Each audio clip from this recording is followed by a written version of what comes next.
welcome to Caesar Sam Yoga, SpinBlast setup and stretching down exercises afterwards. So climb into your pedals.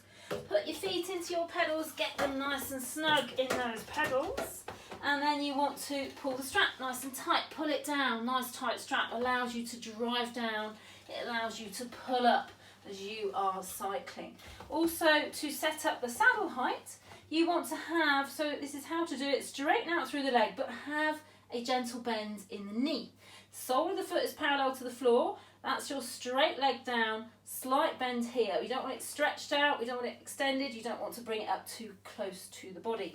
And for saddle to handlebar distance, elbow resting on that point of the saddle, and then roughly it's the tips of the fingers that are here. Now it was the tip of my little finger here because I do have extra long arms, but it probably generally is one of these 2-3 fingers here that you've got that will be the distance between your handlebars and your saddle.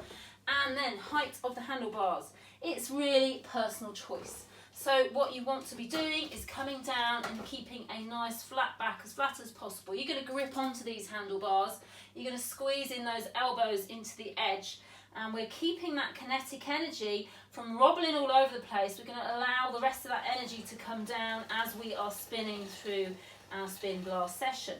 Okay, so that's all of the setup on the bike. Also, rather, the dial. So your dial and your settings on your bike and everybody else's bike is going to be different. So you just have to gauge that. When we're doing a spin, when we're trundling, when we're trundling, first off and foremost is just to have a little bit of a bite on there. So you don't want to be freewheeling. You know when you haven't got the right resistance because you'll be bumping out of the seat like this. You don't want to be doing that. You haven't got enough resistance. But likewise, you don't want too much if you're just spinning. You need enough if you're standing up. It's a lot of playing around with that dial on those ones. So we're going to take stretches next. Stretching after exercise, after spinning, you're going to take calf stretches, which is just pedals parallel to the floor, heels are hanging down through the back of the pedal. And you're just pushing into the toes, but you're pushing the heels down and away. And then we swap that over and do it on the other side. And then you're going to dismount and we're going to take in our quad stretches. So we're going to stretch out our thigh muscles first, hold on to your handlebar or your seat. Gentle bend in the standing leg, you're going to bring up the other leg and you're going to hold on to your shoelaces on your trainer. You don't want to be splaying this leg out to the side, you want to bring both knees down side by side. The bent leg needs to be going down towards the floor also. And hold on to those laces. You can either point the toe, you can either dorsiflex through the feet if you want a stronger and deeper stretch into that quad muscle. And if you want to, you can engage this left glute and just push forward a little bit through the hip space here, and obviously the same on the other side, releasing that down. Then we're going to take our hamstring stretches. So on a hamstring stretch, obviously both sides, but I'll just show you one of the sides. You're going to extend the leg, you're going to bend into the holding leg, place your hands on the thigh, never rest on the joint, never rest on the knee.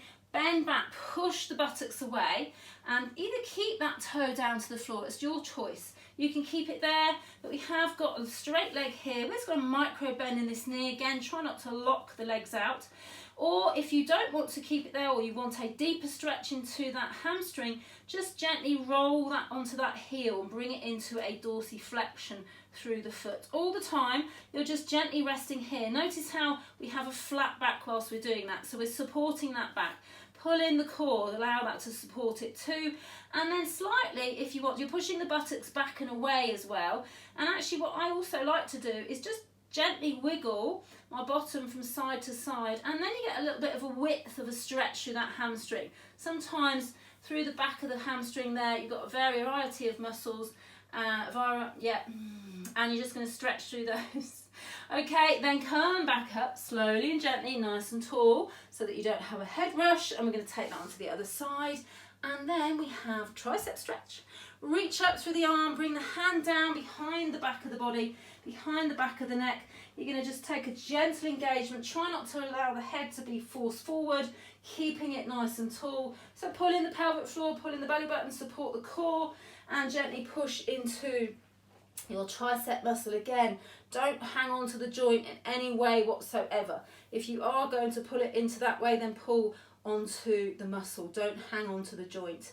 And then we're going to take a chest opener, so bringing the hands behind you, linking the fingers behind you, bending into those elbows if you want to, or you can straighten out. You lift the shoulders up, you roll them back and down and away. Tuck the head, tuck the chin down into the chest, you're stretching out through the chest area there, and then also going to take the shoulders. So you're going to reach forward with the fingers, link those fingers together, drop the head, again suck in the pelvic floor, pull in the belly button, and then just round through that shoulder space as you just drop the head between the arms, reaching and pulling through the fingers to take in that back and shoulder, release the upper back. Okay, you take a little wriggle out, a little wiggle and a shake, and those are your setup for your bike and your stretches for post-class SpinBlast sessions. So come and join me, book your spin class today.